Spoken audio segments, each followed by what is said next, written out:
a whole thing of ice cream to numb or ease or distract myself from whatever's got me feeling like I need to eat that much ice cream. So I physically can't consume it, which then of course I can't gain the weight from it because I can't consume it. But let's look a little bit a step before that. Why not deal with what makes me get to that point that I want to eat that whole cup of ice cream to deal with my feelings? Find different ways to deal with my feelings now, because I don't believe the surgery is going to be the end all and the cure for those types of things. I think that the gift and the blessing of the surgery is to give me another chance, you know, a do-over, so to speak. I mean, obviously, there's things I can't do over, um, but a do-over as far as being able to get this extra, 100 pounds off my body.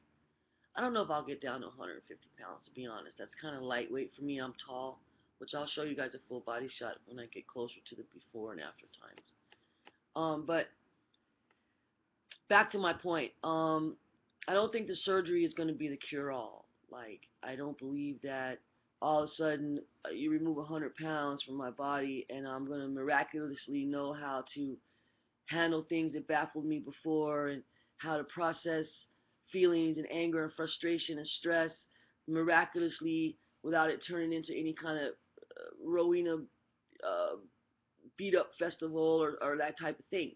I believe that all of that stuff I need to work on now, because if I don't do something to train myself to like thought stop. I think that's a term they taught me way back in the day in school, in cognitive psychology or something, thought stopping. But basically, so I get off, I find myself, because that's what happens a lot. I don't even realize that I'm there until I'm there. And then all of a sudden I'm in this mode of, beating myself up and talking crazy to myself and being negative with myself. And then I catch myself saying, well, what is this all about? So I really think that I need to practice thought stopping.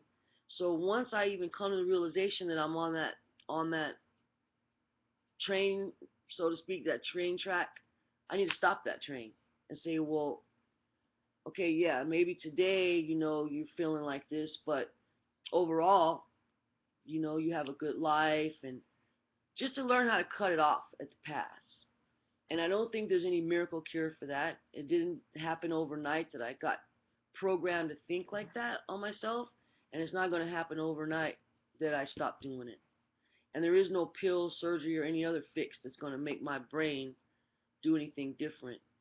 I need to practice that, and I think now is a good time to start. So, I'm up to 8 minutes. I don't want to go over 10 minutes, so I just wanted to say that, I've been thinking about that. I had a lot of great insight that I was going to give. I thought about in the middle of the night last night, and of course, half of it's left my brain. It's a miracle anything stays in there, good or bad, most of the time. My birthday's coming up. August 12th is my birthday. I'll be 51, and I think probably the greatest gift I can give myself this year, which I don't ever think about giving myself a gift, but I think the greatest gift I give myself is the gift of give myself a break and some compassion and a little bit of TLC, and I mean internal. All the pampering on the outside doesn't do any good if you don't love yourself on the inside. So that's what I'm going to work towards. I think it'll help me be a better person, and I think it'll help me be able to love other people even on a much deeper and more meaningful level. So I'll check in with you guys next week. Everybody have a great, safe weekend. Those of you that subscribe to my channel, you're awesome. Thank you so much for watching my video and hooking up, and I look forward to your journey as well as my own. And so with that thought, I'll leave you and have a good night, and I'll see y'all later.